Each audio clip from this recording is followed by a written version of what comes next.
Supreme court میں NAB ترامیم کے خلاف عمران خان کی درخواست پر سماعت، ترامیم کی حمایت کرتے ہیں یا نہیں؟ سپریم کورٹ نے نیب سے جواب مانگ لیا۔ نیب سے واضح تحریری جواب وفاق کے وکیل مخدوم علی خان کی استدعا پر مانگا گیا ہے۔ عامر سعید عباسی اس وقت ہمارے ساتھ موجود ہیں۔ عامر، بتائے گا کب تک یہ جواب جمع کروانا ہے اور کیا ڈیٹیلز پرووائڈ کرنے کا کہا گیا ہے کورٹ کی جانب سے؟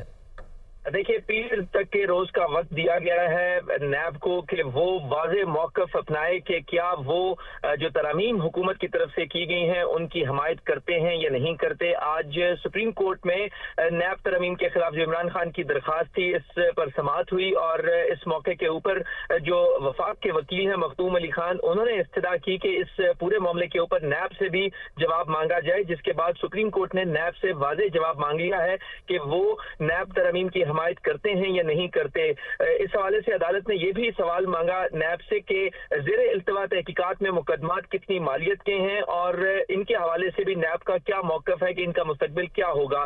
لہذا سپریم کورٹ نے یہ کہا کہ تمام جو زیر التوا کیسز ہیں ان کے حوالے سے بھی اپڈیٹ کیا جائے اور یہ بتایا جائے کہ نیب کا اس پوری جو نیب ترامیم ہوئی ہیں اس کے اوپر کیا موقف ہے۔ اس میں جو عمران خان کے وکیل تھے خواجہ حارث، انہوں نے عدالت میں کہا کہ سپریم کورٹ ماضی میں بھی قانون سازی کی ہدایات جاری کی گئی ہیں کورٹ کی جانب سے۔ بہت شکریہ آپ کا عامر۔